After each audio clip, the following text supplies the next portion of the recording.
Looking for these better days. It is Friday, January 2nd, Football Friday. I'm Scott Seidenberg. Here's what you need to know to make today a better day.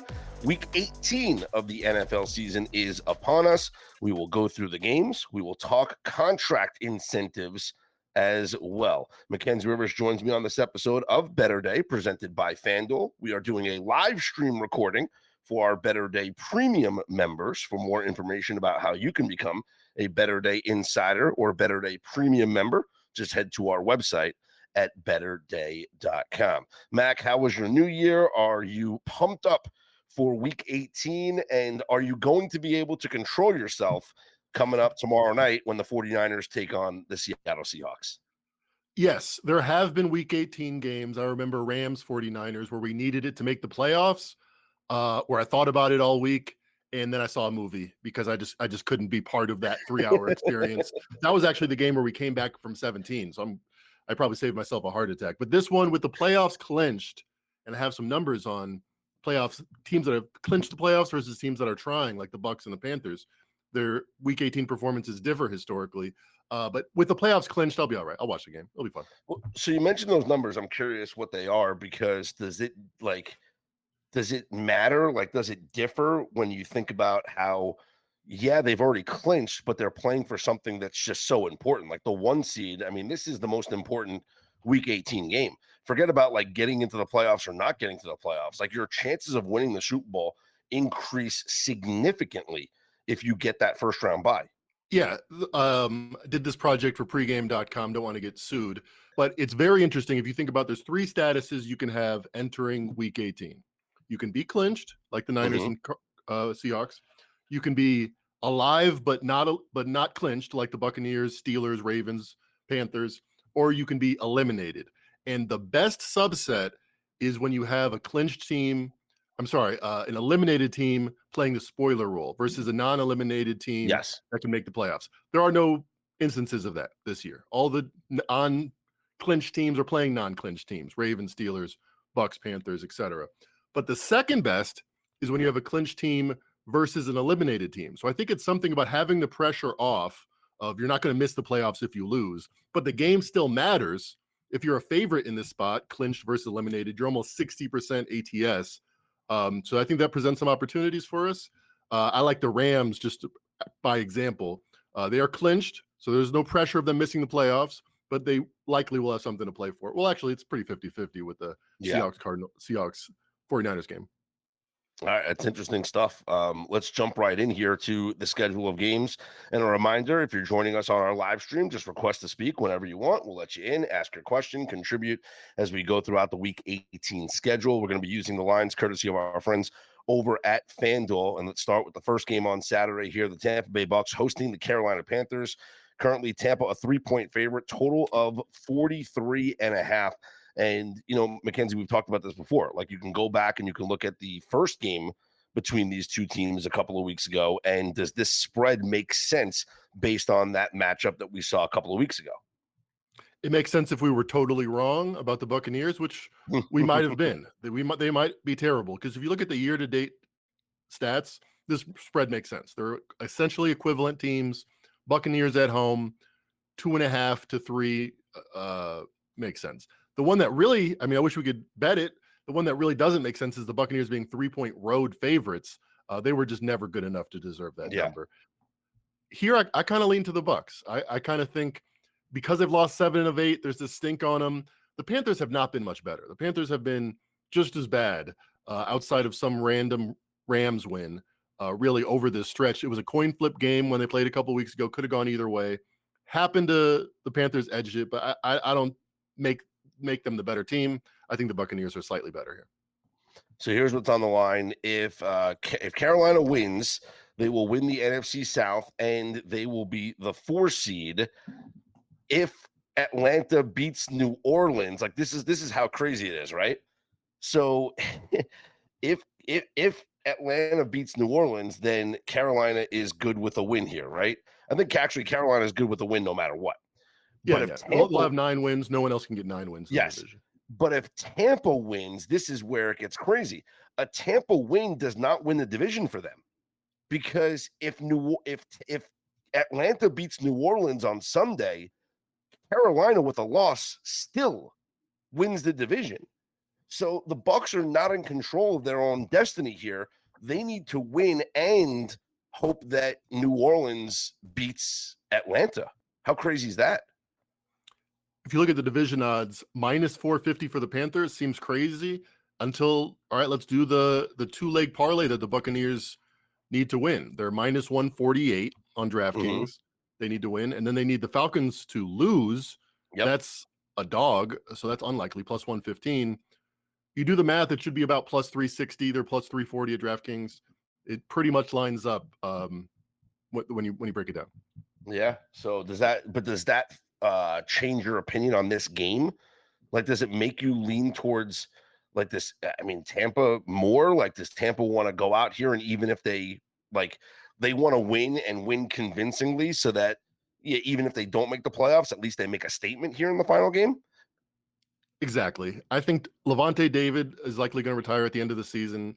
I think Baker Mayfield's a prideful guy. I think Todd Bowles is coaching for his job despite winning 4 straight NFC South champions. I think this, just like eliminated teams love to play spoilers, I think just the fact that they might not make the playoffs, it might make it easier for them to say, all right, this is our last game. Maybe let's not end the season on a 5-game losing streak, losing 8 of 9. Now, what I did for contract incentives, and we'll talk about it throughout the show here, is I know that you're going to see like there are incentives here, right? Like, okay, Rico Dowdle needs 7 scrimmage yards to get to $1 million. How much? I'll be the book, and I'll just listen because injuries happen, right? But I'll just give you the odds. Like, you have to lay for over 6.5 scrimmage yards for Rico Dowdle. Mackenzie, I'll give you like $1 million, like 100,000 to 1 or something, but right. But then what's you can bet 20 plus yards is minus 2,600. So it's 3 times as many. It's crazy. No thanks. But also what I did was with the incentives, I was going to make the joke like from Kevin from The Office, where it's like, if somebody gives you 100 to 1, like you take it, right? Or 1,000 to 1, like you take it. I eliminated every contract incentive conversation from teams that are in the must wins, because you're not like, I don't care if Emeka Ibuka needs 70 yards to get to 1,000 yards on the season. The Tampa Bay Bucks need to win this game in order to make the playoffs. They're not calling plays unless they're losing by 3 touchdowns with 2 minutes left in the game, that they're going to say, all right, you know what? Let's try and get Emeka Ibuka some yards here. Like, that's not how this works. Like, same thing we're going to talk about in the 49ers game. I've made this analogy on like 3 pods this week, is that Sam Darnold needs 3 touchdowns to get a career milestone. If you think that Mike McDonald and the Seahawks are calling plays specifically so that Darnold can get to 3 passing touchdowns so he can make $500,000, and you think that's their priority other than scoring and winning against the 49ers to get the 1 seed, like, you're an idiot. So, like, anybody that's just giving out these contract incentive props, like, you have to also acknowledge what is going on in these games. Like, don't tell me you gotta bet Sam Darnold to have 3 touchdowns so he can make $500,000. No, you know what you want to bet then? You want to bet the Seahawks to win the game. Right. That's what they care about. Like, it's just I can't stand all this stuff. And you know what? It's just, maybe it bothers me because my TikTok account got banned after like one thing that I said. Meanwhile, I got all these morons that are posting daily. How do they do it? How do they get away with this? Yeah, like posting daily about like how you have to bet all of your money on Sam Darnold to throw for 3 touchdowns this week because he needs $500,000 to reach his contract incentive. Okay, let's get into that game, Mac. Up on FanDuel right now, it is the Seattle Seahawks, a 2.5-point road favorite against the 49ers with a total of 47.5. Is this injury report related? I could only imagine so, because this was Pick'em at open and then 1 and the 1.5 Seahawks. Yeah. However, the injury report, I think, has gone about as well as you could have hoped for the 49ers. Just today on Friday, Trent Williams, questionable, but seems optimistic from Shanahan. Same thing with George Kittle, and there was a third one that I just read. But it seems like they all could play, and they're not certain to play. I guess that's what the market was thinking. They maybe by this time, 1 or 2 of them would be certain to play. George Kittle says, I'm absolutely going to be out there. So I think they probably play. I think this should be still a pick 'em. Ricky Pearsall is the other one you're thinking of. Yeah, That was yeah. on the injury report. But for the Seahawks, Charles Cross, their starting left tackle, is going to be out for the third straight week. So it's now 3 straight weeks they're playing without their starting left tackle. Like, I mean, that probably is a big impact here. I listen, the 49ers, are they like one of the more attractive teaser legs now of the week, getting them 2.5 to 8.5? Yeah, I think so. Plus 8.5. It's so much Mhm. better than plus 8 because of how likely 8 is within the modern NFL going for 2. I mean, I like the Niners to win the game, but yeah, why not get that security if you have another dance partner that you like? And Yep. unlike a lot of Week 18 games where you're worried about variance, this is 100% all in for both teams. So it's not like the Yes. Niners are going to quit in the second half like in some of these matchups. 49ers have dominated the Seahawks 7-1 straight up, 6-2 ATS in their last 8 times that they've played each other. Week number 1, 49ers won 17-13 in Seattle. Brock Purdy at home in his career, 19-8 straight up, 11-3 straight up in December or later. He is undefeated 5-0 straight up in January or later at home. Man, I mean, I love the 49ers here. And that week 1 game's kind of deceiving. We won by 4, the Niners did, but we Mhm. missed 2 field goals. There's like some fourth quarter shenanigans. The analytics said we were like 90% to win. So it was a much more dominant performance. I know we don't have our defensive players like we used to, but our Yeah. offense is also a lot healthier than it was back then. So I think we're pretty close to where we were power rated week 1. Yeah, and I don't care about any contract incentives in this game. This game is for the number 1 overall seed, so I don't care. Like, someone's going to tell you that Juwan Jennings needs 9 catches to get $700,000. I don't care. Kenneth Walker needs 70 yards to get to 1,000 on the season. I don't care. This game is about getting the number 1 seed in the NFC. This game is about really improving your chances to win the Super Bowl significantly. Yeah, probably Uh, double your chances if you win it. yeah. Yep. Let's move on to Sunday, where the New Orleans Saints take on the Atlanta Falcons, and the Falcons 3-point favorites, total of 44.5. I was saying about talking about Tyler Shuck McKenzie as being the offensive rookie of the year, right? Yeah. And how his the wins late in the season here have certainly benefited his odds, as he is the second favorite to win the offensive rookie of the year at plus 200 up on FanDuel. But I started to see some Giants accounts tweeting out about Jackson Dart, and here's where you have to look at it, right? And it's kind of like the argument that I give over like the Matthew Stafford like 1 game reaction for Stafford, which is like, to me, it's absurd that the MVP odds change significantly off of 1 performance. But if you look at the season as a whole, okay, like the entire season as a whole, as far as their stats, Jackson Dart's had a better season than Tyler Shuck. Okay. Make They the case. both, okay, I'm going to give you the numbers right now. Jackson Dart has thrown for 194 completions on 307 attempts. That's a 63.2% completion percentage. Tyler Shuck, a little bit better, 198 completions in 292 attempts, 67.8. So very, very close, right? Because, very, very close numbers. That's a 67.8 completion percentage, is obviously better than 63.2, but we're talking about 4 more completions in like 10 or so or 15 less attempts. Yardage, Jackson Dart, 2,042. Tyler Shuck, 2,125. Touchdowns, Jackson Dart, 13. Tyler Shuck, 9. Interceptions, they both have 5. Rushing yards, Jackson Dart with 455, Tyler Shuck 152. Jackson Dart with 9 rushing touchdowns, Tyler Shuck with just 2 rushing touchdowns. So we have Jackson Dart with 22 total touchdowns compared to 11 for Tyler Shuck. The yardage is close. The completion percentage is close. Yep. The rushing makes it not even close. Why is Jackson Dart at 17-1 and Tyler Shuck at 2-1 just because of recency bias with Shuck winning 4 straight games? Exactly. It's a narrative award, and that's the narrative that the Saints have found their quarterback of the future. I would argue that Jackson Dart's proven just as much. He's played a lot more games. He's qualified for QBR in 11 games where Jackson Dart's only qualified in 7 games, so Mhm. almost double the production. Look at QBR in the season, Jackson Dart a lot better, 16th. Taylor Shuck 22nd.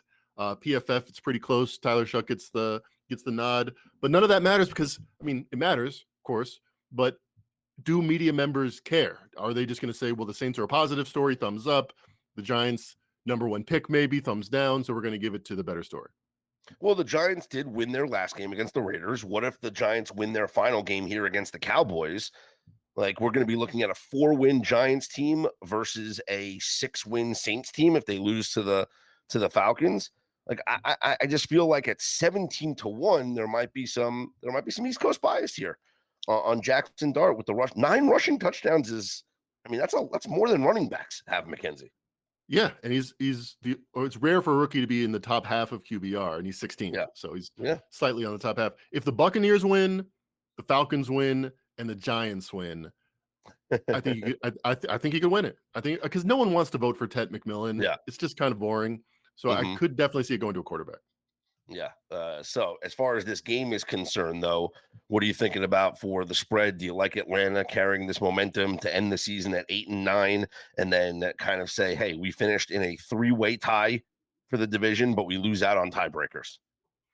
So the Saints have 6 wins, the Falcons have 7 wins. However, if you look at some of the close losses the Falcons had, 1-point loss to the Patriots, they blew that game to the Jets, where they were like, dominant in every statistical category. Mhm. They're more like an 8-win team, which they might end up with. And the Saints, they've gotten lucky on the good side of some of those close games. They're more like a 5.5-win team by this projection I'm looking at. I think the Falcons are worthy of this number. I would lean in that direction. How about you? I would lean in the direction as well. I think they're carrying some momentum here, and Bijan Robinson's just like a cheat code. We talk about like his numbers, his scrimmage yards, like every single game. Like why? I mean, how do we not? I mean, we just got to go back to the well, right? Let's see what his yardage is up on FanDuel for this game, assuming that all the props are up here. Let's go rushing plus receiving yards. Bijan Robinson 128.5. So let's do the math now. 128.5, right? What is it? 38%. Yep, divided by 0.38. So are they going So to get what is that? 338 yards? 338 yards. Well, the last time the Falcons played the New Orleans Saints, they had, let's see, they won 24-10 in New Orleans. In that game, it was Kirk Cousins at quarterback still. They Yeah, only had 302 yards of offense. yeah, it was a low-scoring game. I remember. On the Mhm. season, they averaged 340, which makes sense because that's how we Yep. derive the number. That's how you Um, get the number, McKenzie. Yeah. yeah. Uh, I don't know. Do you think the trend line is there? Like, has he gotten more? Like, he obviously had a great game against the Rams in the win. So here's the thing. Bijan needs, I mean, this would be crazy if you wanted to do it. I mean, and I've seen some people throw it out there. Bijan needs 255 yards, all-purpose yards, right? All-purpose yards. Okay. So 255 scrimmage yards. That breaks CJ2K. It breaks Chris Johnson's single-season NFL record for most scrimmage yards. Wow. How have I Yeah, not heard that? He's going to have the greatest running backs. I know he was having a good season. Wow. I know that Chris yeah, Johnson record. That was his 2,000-yard season. yeah. So if Bijan gets 255 scrimmage yards, now that is just an absurd thing to bet on, right? I mean, you Maybe. can just say, hey, let's just bet on 128 and a half over 128 and a half scrimmage yards, right? But I have an idea of another way to bet this. So, yes, let's go over on Bijan Robinson rushing and receiving yards like we always do. But let's also go 50-1 on Bijan Robinson offensive player of the year. Ooh, I like that. I like that. So We were so talking about let's how just Jackson Benajigba does not seem like a runaway favorite, even yeah. though he is a favorite. Yeah, and Christian McCaffrey is the second favorite at plus 380. Puka's at 14-1. And then Bijan up on FanDuel is 50-1. Let's say Bijan Robinson gets 255 all-purpose yards here in week 18. Now we're going to talk about the media. The last thing that we saw was 255 scrimmage yards in a week 18 game. And then the story is going to be he just set the all-time record for the most scrimmage yards in a single season in NFL history. How is that guy not the offensive player of the year? Right, because it's not the most valuable player. It's not like we're assessing the No, it's not the season. most valuable player. We don't care about the MVP. Yeah, No. it's standout performance. You know, you talk about how the Buccaneers, Panthers, Seahawks, Niners can't really change what they're going to do. They have to think about winning.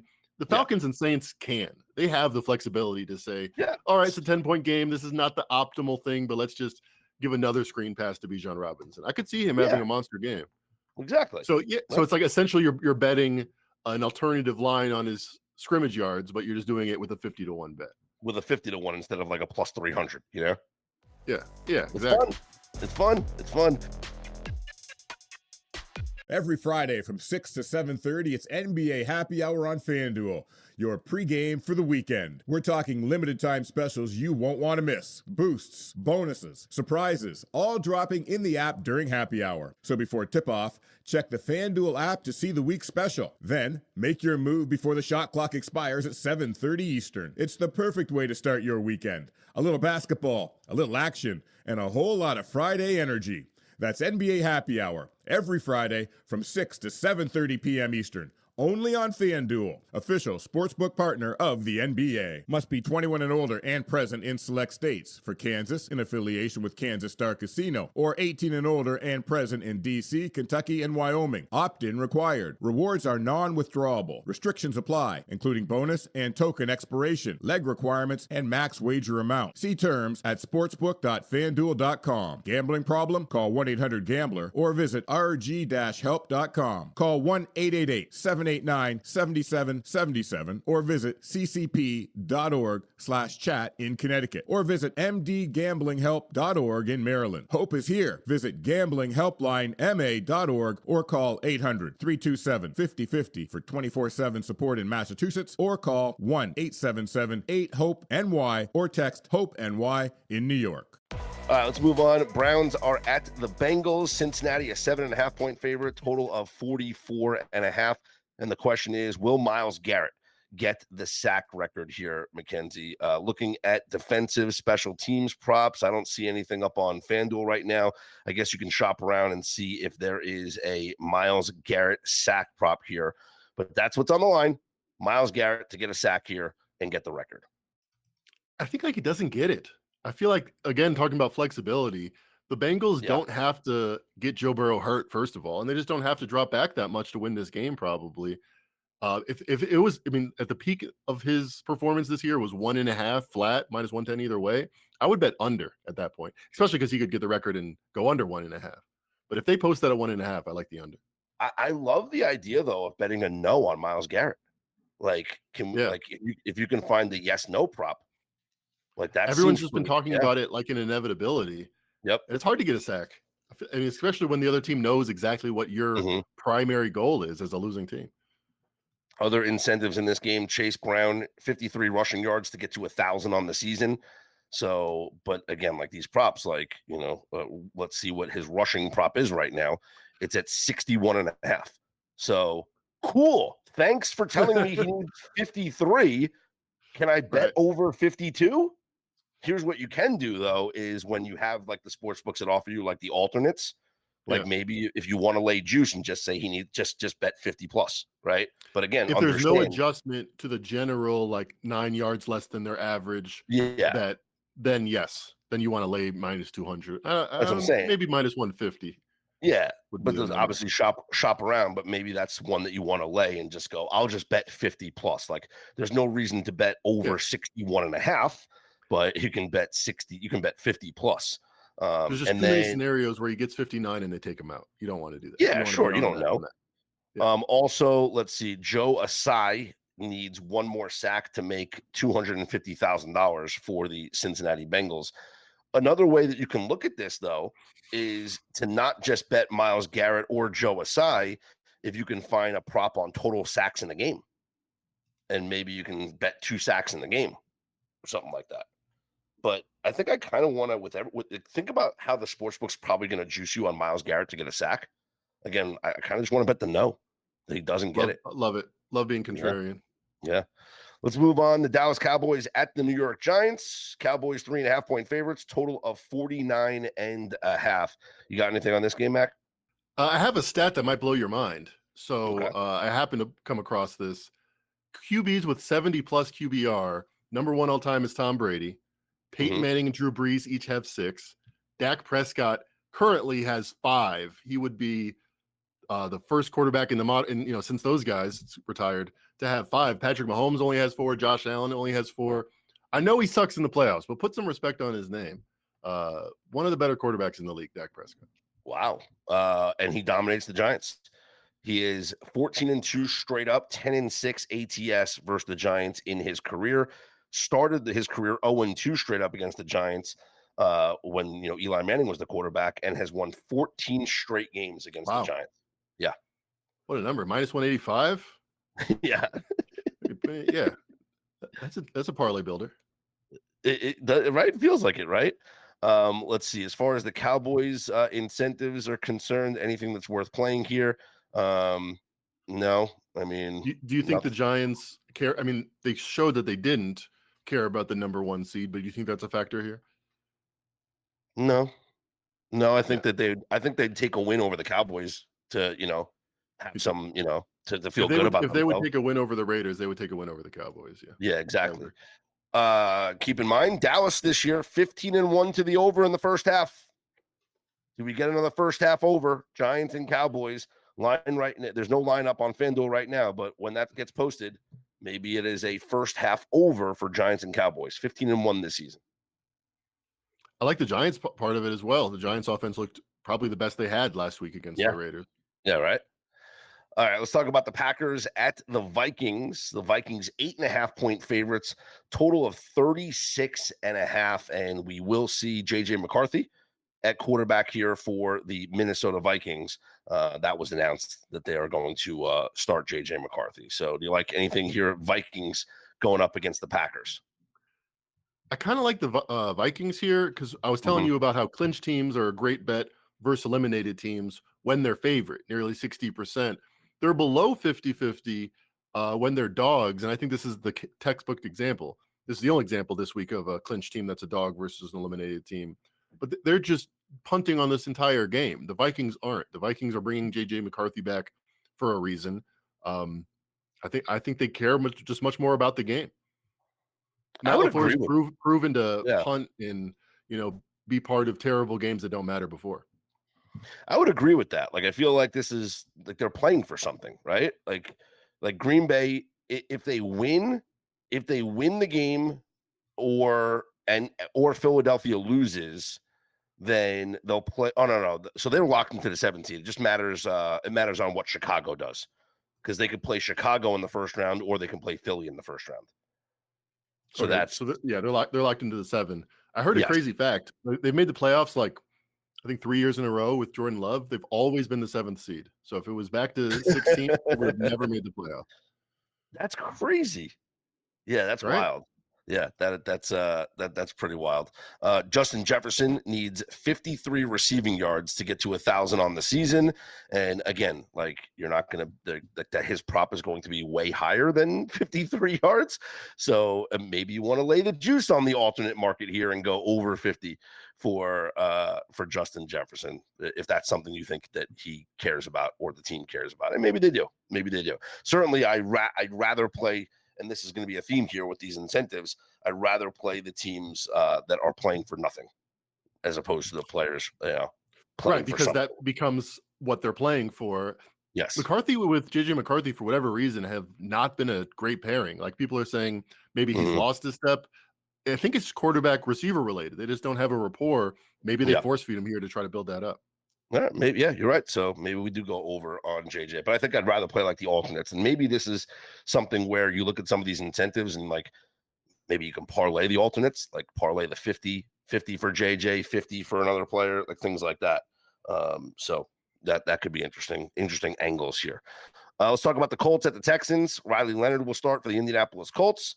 Texans are 10.5-point favorites in this game. Riley Leonard's passing prop is at 168.5 for this game, Mac. I think the Texans eat up a quarterback like this. They do have something to play for. 10's a big number. I don't know. Yeah. I would lean that way. I know our man Steve Fezzik is unleashing the rare 10-point teas, and this is one of the teams that he likes on it. It feels like a smash spot, right? Houston can, if they win and then Jacksonville loses, Houston wins the AFC South and they are the 3 seed. They can be, this is how crazy is this? Houston can be the 3 seed, the 5 seed, the 6 seed, or the 7 seed.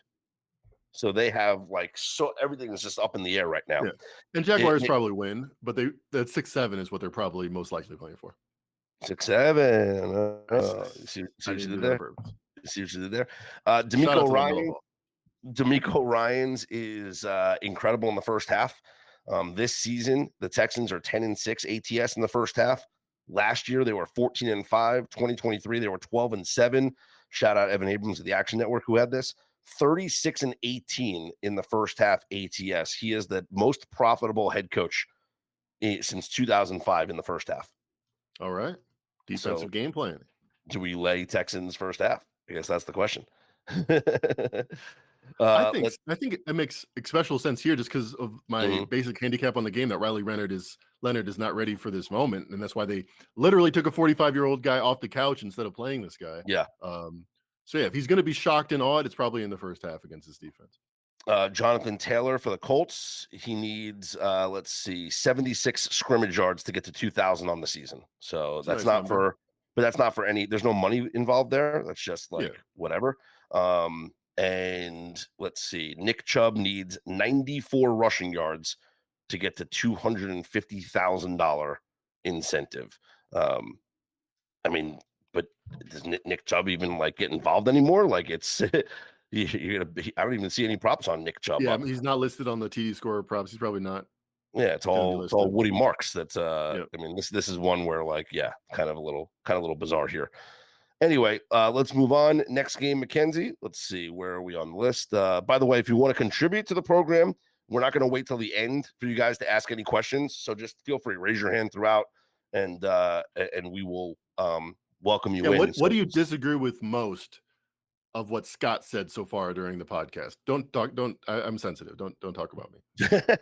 So yeah, at any time, just raise your hand here on the live stream and ask a question at any time. We're not going to wait till the end. We'll just keep this, free flowing. So just jump in whenever you guys have anything you want to say here. The Jags, as we mentioned, they're 12.5-point favorites over the Titans, total of 47.5. And it's simple for Jacksonville, right? Just clinch the 3 seed with a win. So this is one where you could unload the 10 win, the 10-point teaser, right, Mac? Yes, this would be. Well, it was a lot better when it was 12.5, and you could get it to 2.5. Now that it's 13.5. No, on FanDuel it's still 12.5. Okay, I guess it depends where you look. Then definitely look for a book that has 12.5. You throw them in it, you throw the Texans in it, you throw the Broncos in it. I think you'll be having a good Sunday. I think so as well. So Jacksonville can still be the 1, 2, 3, 5, or 6 seed. Wow. So there's still scenarios where they can climb up, but that would require. I kind of like the over here. Cam Ward and Trevor Lawrence have been two of the most improving, positive trend line quarterbacks. One from middle to good, one from the worst to middle. But I think 47.5 is a low number. I like the over. Well, the Jaguars team total 12-4 to the over this year. That's the best in the NFL. So 12-4 to the over, Jaguars team total. If you want to lay that here in this game, looks like everything. It'd be interesting to look at Buccaneers team total on offense versus the Jags, and then the Lions team total on offense versus the Bears. I guess offensive coordinators matter nowadays.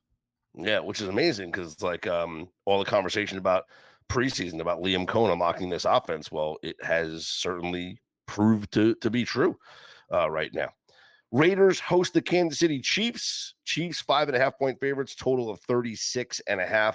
Do they mercifully end their season here? Do the Raiders continue their push towards the number 1 overall draft pick? I don't think the Raiders lost to the Giants because they were hoping for the number 1 draft pick. I think they're just bad. Just a bad team. Yeah. But I don't think they're bad enough to not cover this number. I kind of like the Raiders here. And much like when we were talking about the Titans Chiefs, where the Chiefs were a road favorite, and I think the Chiefs season could end in a dud. Raiders -6.5, plus 505. I kind of like. I mean, think about the Chiefs when we've seen them without Patrick Mahomes in games that don't matter. They lost 38-0 last year against the Broncos in Week 18. Nobody played. It didn't matter. They lost by 17 against the Titans. All right, they covered the spread. They lost by 7 versus the Broncos, but they were out-yarded by 200 at home. Like, they've been absolutely listless without Patrick Mahomes. I think this is just another one of those games. Travis Kelce has not announced his retirement, so I think he might be back, meaning there's less incentive for him to go out with a win here. I kind of like the Raiders here. If I hear one more person tell me that Hollywood Brown needs one touchdown for a $750,000 bonus, I think I might just like pull my hair out, because we've been hearing it now for 4 weeks, 5 weeks. Like, just needs one. When people were talking like it's Chris Oladukin at quarterback. Stop. Like, all of a sudden now he's going to start looking for Hollywood Brown. He didn't last week. He didn't the week before. Like, so we're sitting here going, yep, we got to bet Hollywood Brown anytime touchdown so he gets his contract incentive. Look, he might very well get it, but he could have gotten it last week. He could have gotten it the week before. And guess what? They don't have a quarterback. So maybe against the Raiders, it'll look different just because, like, it's a terrible Raider team. But in the 2 games with Oladukin at quarterback, Hollywood Brown had 1 catch for 7 yards and 3 catches for 22 yards. He scored 5 touchdowns this season. The last touchdown he had was against Dallas on Thanksgiving, where he had 2 catches for 20 yards and a touchdown. Before that, he scored a touchdown on October 19th. Hey, guess what, Mackenzie? That was against the Raiders, though. Okay. He has a thing for finding the end zone versus the Raiders. Thing. It's not something you can easily, like, the best case scenario is you're the Buccaneers and Gronk needs 1 catch and you throw him a screen pass and it's over and everybody's happy and you're celebrating. You always want a touchdown. If you could just easily snap your fingers and get a touchdown for anybody, you would do it. I don't think it changes their game planning at all. Yep. The Lions are at the Bears. Bears 3-point favorites, total of 50.5. Do the Bears roll here against the Lions, or is this Dan Campbell and the Lions making a statement? I got to be honest, the fact that they lost against the Vikings and looked as pathetic as they did, I have no interest in backing them in this game. It was one game, and it was a jarring game because up until then, I mean, if you look at Neflo, a great NFL analytics site, Lions were, top 10 all year. They're currently 6th, 4 points better than an average team on that website, which doesn't, is completely numbers based. I think they're a much better team than they showed. If anything, don't you think the fact that they got their asses kicked so thoroughly versus the Vikings, who now beat them twice this year, I think that peps them up. I mean, they dominated the Bears in week 2. It was just a couple months ago. They remember that. I kind of like the Vikings here. I mean, the Lions here. You like the Lions here? Yeah. Show some pride. If you can hurt the Bears, that's gravy. I would take I hope it goes to 3.5, but that's just the way I would look at it. How about you? Yeah. Again, that performance last week was so disgusting. It just changes my view on things. Chicago. Yeah, that awful loss trend has not been mentioned recently with Dan Campbell. No. They've lost 3 straight up in ATS as dogs. So it's not like it's Dan Campbell as dogs. Like, we want to be totally involved in here. Let's see. The Bears can be the 2 seed or the 3 seed. If they win or Philly loses, they are the 2 seed. If they lose and Philly wins, then they are the 3 seed. What would you rather have right now for the Bears based on projected opponents? So the 7th seed is going to be with the 7th seed, Chicago. We know that already. I mean, not Chicago, Green Bay. Green Bay. Yeah, Green Bay's locked into the 7th seed. Yep. I don't know if Chicago has a terrible history versus Green Bay, but you might play the highest power rated team in the league in the Rams or a good team in the Niners. I don't think it really helps that much either way. By the way, the Eagles game is going to be going on at the same time. Yeah. So if the Eagles are up big, if the Bears cared, they won't care at that point. Yep. At least there'll be some part of them that'll take it easy after that moment. And there is hypothetical lines up on FanDuel for all of the playoff games. So we'll get to that here in a couple minutes. Oh, nice. Brian has a thought here. What's up, Brian?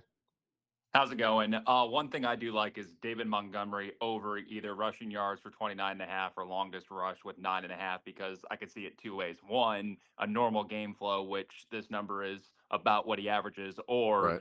if things get weird, okay, you're not going to go to your third, fourth running back. You have David Montgomery getting reps that can put that over on that total as well. I like it. What's the number at you're saying? I see for over rushing yards 29.5, and for longest rush 9.5. Yeah, it just feels like, man, it feels like he's been lost in the sauce this season, huh? But those But if numbers you're gonna seem if you're gonna low. protect Gibbs, yeah, I think that number seems low. I like your angle there. If you're gonna protect Gibbs, Yeah. this would be the game to do it. Yeah. No, I like it. Yeah, appreciate that comment, Brian. I do like that. So we'll shop around for that. We'll see what it's listed at. It is a low Yeah, number. and DraftKings has not posted that, so when the Yeah. books are scared, be greedy. Let's see. Let's move on to the Chargers at the Broncos. Up on FanDuel, it's still within that 10-point teaser range. Broncos 12.5-point favorites, total of 37.5. This is such a big number. Talk to me about Trey Lance, Mackenzie. Do you have faith in Trey Lance to cover this number? I don't. Trey Lance's problem, and it's been very consistent from the day he showed up in training camp as a 49er, is he can't pass very well. And it's not that he doesn't process well. It's not that he doesn't read the playbook thoroughly. Mike McCarthy, when he got him in Dallas, said he was like amazed at the kind of the nerd that he was when it was talking about plays and putting up things on the whiteboard. Just when it comes to the game and it's split second, he just doesn't pull the trigger like he should. I think it's because he doesn't have that many reps at quarterback. In his whole life, he's played like 30, 40 games at quarterback, high school, college, and pros. He's 2-3 as a starter straight up, but he's 1-4 ATS. I think the Broncos defense, with the way Vance Joseph puts it together, will have him probably running more than passing. You look at the total, 37.5. And his instinct, I've seen it over and over again, is just a turtle, is just to not fire when he needs to fire, which leads to less pick sixes, but just less action, less offensive firepower in general. The big incentive that people are going to talk about in this game is Keenan Allen needing 6 catches for $750,000. Does Trey Lance force feed it to Keenan Allen in order to get him that? Do they even worry about it? Because they're trying, you don't want anybody to get hurt for the playoffs here. Does Surtain cover Keenan Allen? What's going to happen? We know that he's playing in the last game. He's playing here, Keenan Allen, whereas other players might rest. Keenan Allen is in search of his bonuses. He's actually could get more, $750,000 with 6 catches. With 9 catches, he can make $250K more. This is one where I actually think they could mess with it a little bit. I mean, he's a franchise legend. Like, remember Antonio Gates? I think they had a week 18 time where they were just throwing to him every play. I could see it. I could see them force feeding, especially because screen passes, like they're not having a lot of offensive firepower anyway. Why not give him a couple possession catches? So I don't see any props. Let me know if you see any props up right now. Yeah, on I'm not seeing it. Yeah, not a FanDuel or DraftKings. They're probably gonna. What do you think? He needs 6 for the incentive. You think they're gonna list his prop at 7.5 or 6.5? I think, man, he's only had he's had 74 catches this season, so he has like 5 a game. Yeah, they'll probably make it 5.5. No, they would not do that. They're going to tax you on it. They're not going to make it 5.5. They're going to tax you on it. The best case scenario is you bet the thing to happen, it happens, and you still lose. So if it's 6.5, yeah.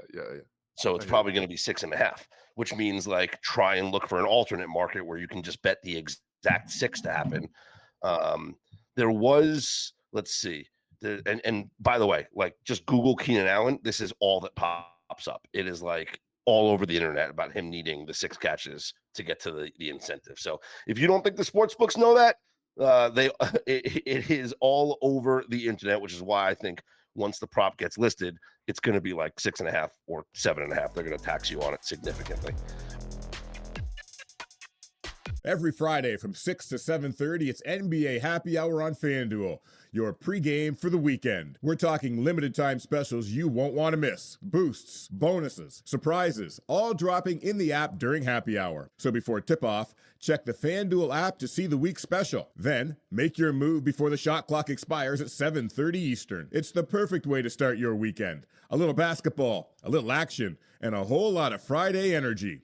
That's NBA Happy Hour, every Friday from 6 to 7:30 p.m. Eastern. Only on FanDuel, official sportsbook partner of the NBA. Must be 21 and older and present in select states. For Kansas, in affiliation with Kansas Star Casino. Or 18 and older and present in D.C., Kentucky, and Wyoming. Opt-in required. Rewards are non-withdrawable. Restrictions apply, including bonus and token expiration, leg requirements, and max wager amount. See terms at sportsbook.fanduel.com. Gambling problem? Call 1-800-GAMBLER or visit rg-help.com. Call 1-888-789-7777 or visit ccp.org/chat in Connecticut or visit mdgamblinghelp.org in Maryland. Hope is here. Visit gamblinghelplinema.org or call 800-327-5050 for 24/7 support in Massachusetts or call 1-877-8-HOPE-NY or text HOPE-NY in New York. All right, a couple more games here. Dolphins are at the Patriots. Patriots 11.5-point favorites, total of 45.5. Pats certainly not out of the one seed conversation, although with the Broncos likely winning, they are out of the one seed conversation. I like the over here, 45.5. Quinn Ewers, none of his numbers jump off the page, but he's been a lot better. Against 2 weeks ago, he had the sixth best drop back EPA, even though they got blown out by the Bengals, so you would never know it. But offensively, they've been fine, if not better. They got better after Tyreek Hill got hurt, and now they've gotten better since Tua got hurt, just on a per-play basis. I think it's about buy-in, and I think there's been a big question about whether or not certain people have bought into Mike McDaniel and the Dolphins. I think they have the crew that is going to try, and the Patriots defense, because of their strength of schedule, is probably overrated. They don't show up as a better than average defense on almost any metric if you adjust for strength of schedule. And the Patriots, they're probably going to have a Drake May, MVP tour after this one. He had a 99.8 QBR. His trend line's going in the right direction. And this is a clinch team versus an eliminated team. When the clinch team is favorite, that is 59% to the over. So it's 59% for the favorite, 59% for the over. 110 game sample that goes back to 2002. So that's one of my best sides or totals of the day. Patriots over 45.5. Dolphins also have lost 13 straight games in under 40-degree weather. So yeah, and you don't have the Tua factor, so that's good. That's good for the over. Yeah, exactly. You don't have Tua in cold weather. You don't have Tua in cold weather. You have Quinn Ewers in cold weather, but it's still the Dolphins in cold weather. Yeah. Commanders are at the Eagles. Philly 3.5-point favorites, total of 39.5. Tanner McKee in its starting quarterback, even though nothing matters to them, and this has gone from 14-4. I tend to look at the Eagles here. Josh Johnson is going to be the quarterback for the Commanders, so this is bad versus bad. Eagles just have the establishment that I want to be backing here if I was going to pick a side. Saquon needs 87 scrimmage yards to get to $250,000 bonus. Do you want to bet Saquon over rushing and receiving yards? It's not even listed right now. I can't. It's not up on FanDuel.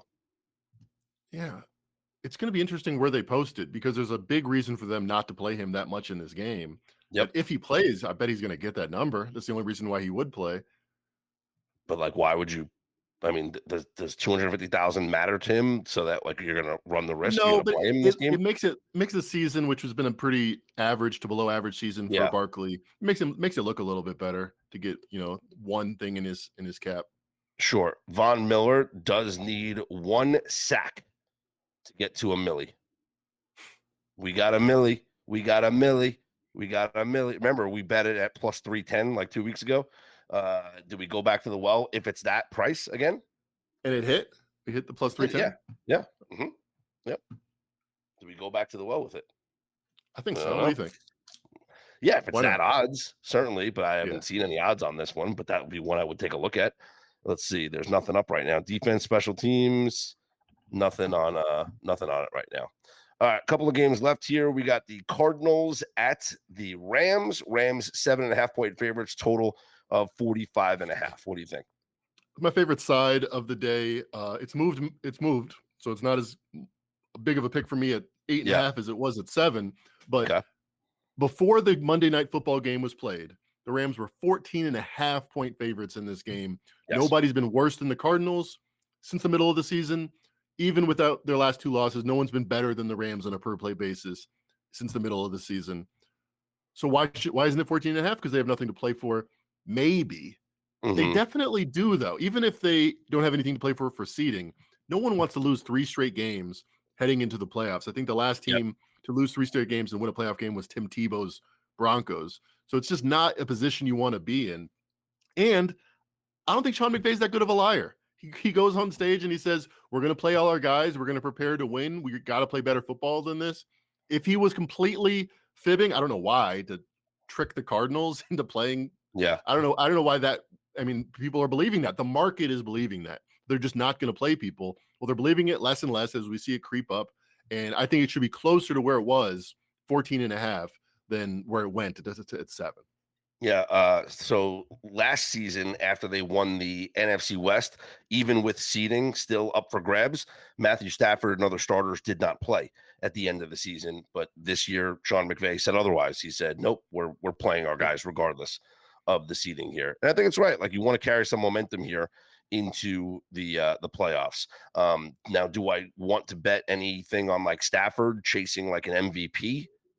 Does that intrigue you at all? Like Stafford trying to, I guess, erase the sour taste of last week's performance?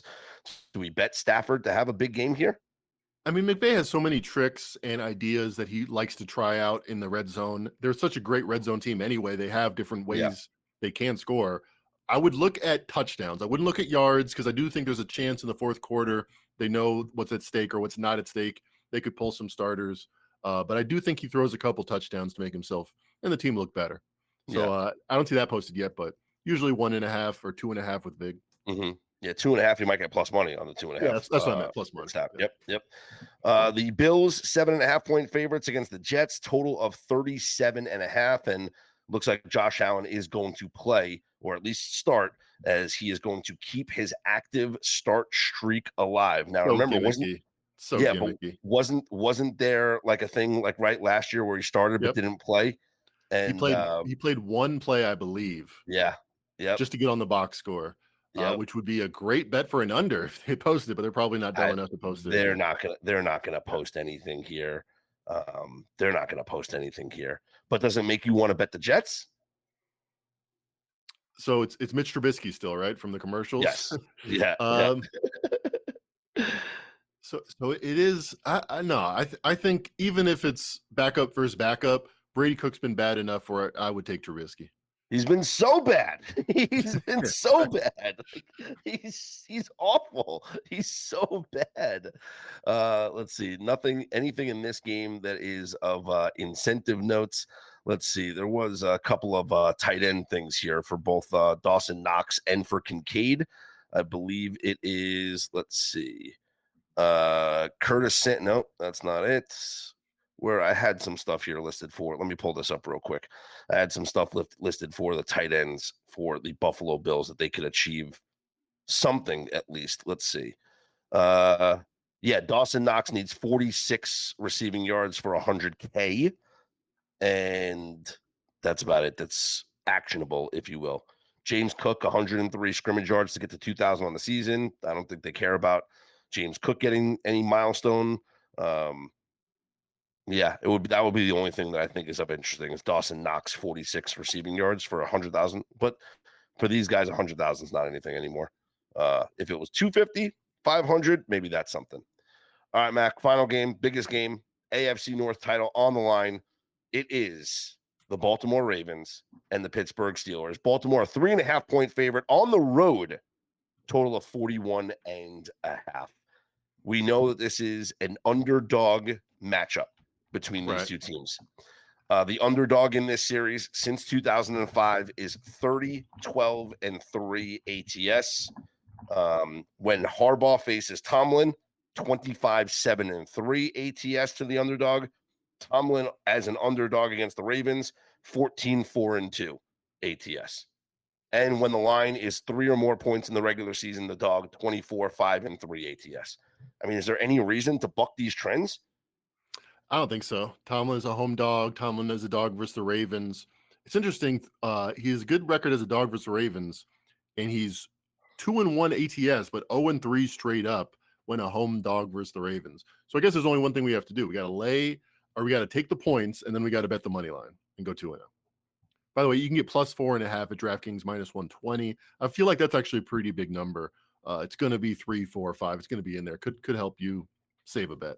Yeah, I think it's just, to me, this is like one of the more simple handicaps. It's north of a field goal.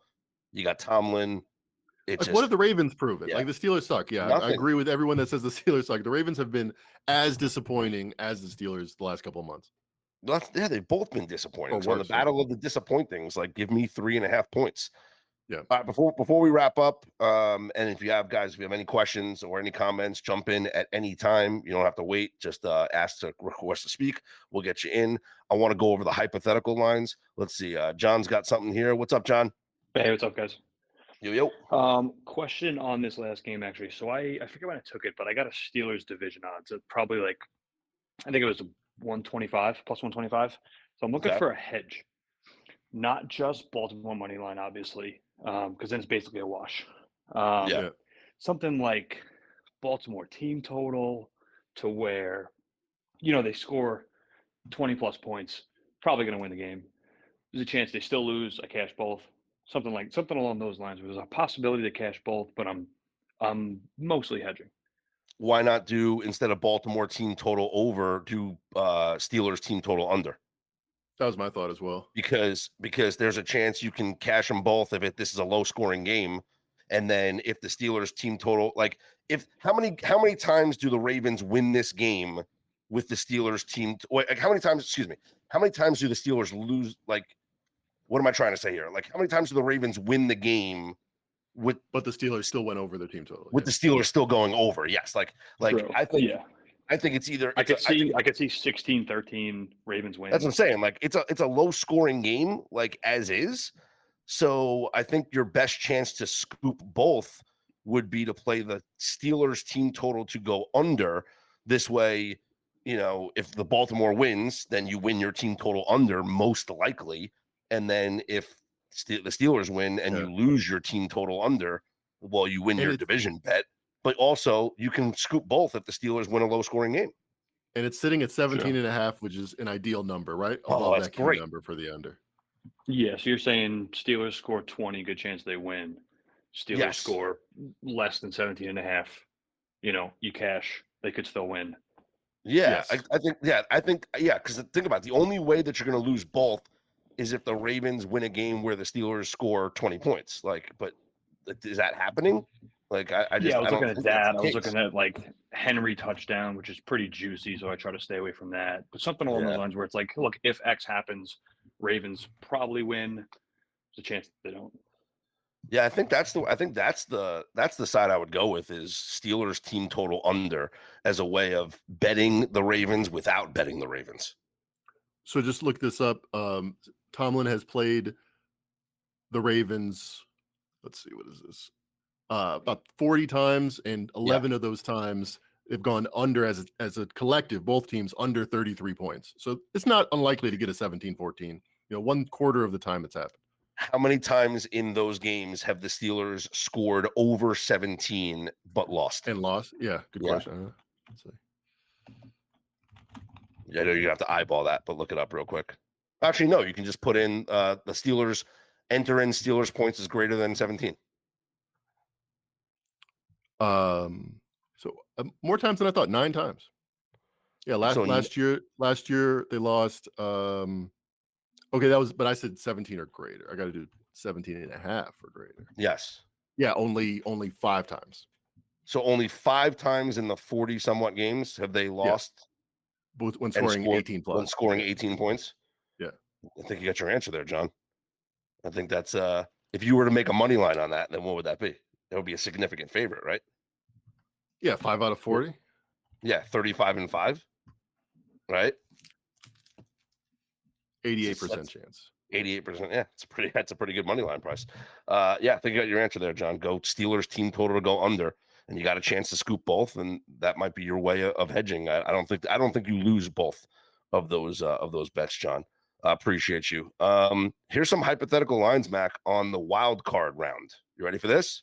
Let's go. I'm going to read a couple to you. Stop me when you want to make a bet. Okay. So if you hear a game, say, don't say anything. Or if you want to make a bet, just interrupt me and say, I want to bet. Okay. Again, hypothetical lines courtesy of FanDuel for the wild card round of the NFL playoffs. Patriots hosting the Chargers, Patriots -3. Bills. I'll pass. Yep. Bills -1.5 at the Jaguars. I like the Bills there. Give me the Bills there. Me too. Josh Allen versus Trevor Lawrence in the playoffs. Yeah. I mean, this is Bills -112 on legacy stuff. Texans -3.5 at the Steelers. No, two defensive team Yeah. yeah. Mm-hmm. Packers -1.5 at the Bears. Packers -1. This is the same line that it was on that Saturday night game, and I love the Packers there, and they should have won that game 10 times. Should have won. It was so fluky. What do you mean? It was so fluky. And it was Malik Willis. This is gonna be Jordan Love. Exactly. That's what I had Packers in that game, and I thought it was one of the worst beats I've ever had. No, I would just go back to the window. Yeah. How many times do onside kick get recovered? Right. Right. Let's see. Packers dominated that game, even with Malik Willis playing in the second half. Yep. Eagles -3 hosting the Packers. Yeah, it's a good number. Yep. Let's see. Rams -4.5 at the Bears. Wow. I think I like the Bears there. I don't even like the Bears, but man, that's a big number to go on the road. Yeah, but also you're gonna look at Yeah. the Rams' performance in the snow last year in Philadelphia, and you're gonna think, well, everyone wanted to bet against the Rams in that spot, and they almost won that game, right? That's true. I mean, I like having the better quarterback Yeah. in the playoffs. You have Matthew Stafford. Mhm. So I'd probably pass that game, but are they? If the Packers are 1.5, are the Rams really 4 points better than them to get all the way to 4.5? I'm not Yeah. sure. Rams -1.5 at the Eagles. Revenge game from last year. I like getting under the field goal there. I think they win that game. 49ers -1.5 at the Bears. This makes no sense. I think the 49ers are better than the Packers, and I like the Packers. So I think I like the 49ers there. Eagles -2.5 hosting the 49ers. Revenge of 2023 NFC Championship game. I kind of like the Niners there. All right. I feel like you need a quarterback that can threaten you down the field. I don't know if Yeah. Jalen Hurts is that this year to beat the 49ers. Seahawks -7.5 at the Panthers. Weren't the Seahawks just 7-point favorites? Oh yeah, at the Panthers. Okay, it was Yeah. at the Panthers. Yep. Yeah, that's a right line. That was what it was 2 weeks ago. I think that's the right line. Seahawks -6.5 at the Bucks. It's all right. Yeah, I think so as well. Rams -9.5 at the Panthers. I bet the Rams laying. I think it was a huge number at the Panthers and lost. And they lost. So this is the revenge spot. Yeah. Yeah, revenge here. Rams I'll be looking to fade -7.5. the Panthers somehow. So I might make my card if they're in the playoffs. Rams -7.5 at the Bucks. Interesting. So with the Seahawks, you go through that key number 7.5 to 6.5. Yep. It's really the same line versus the Bucks. Yep. I might take the Bucks there. And finally, Ravens -1.5 at home against the Houston Texans. Give me the Texans. I know. Give me the Texans. Yeah. It was no Lamar Jackson, but that was one of the more dominant performances of the whole season with Yep. the Texans going to Baltimore. I Yep. like the Texans there. Give me the Houston Texans. All right, that'll wrap up this edition of Football Friday. Want to thank you guys for tuning in live. If you're listening on podcast form later on, be on the lookout for our Week 18 newsletter, which will be emailed out to all Better Day subscribers. Picks, of course, will be going up as well. And we want to thank all of you for being a part of our journey here, as we are very excited for some new features that we are going to start to roll out within the next week or so, as we have more content for you guys and more partnerships and collaborations coming here in 2026. For Mackenzie Rivers, I'm Scott Seidenberg. Here's hoping you make today and every day a better day.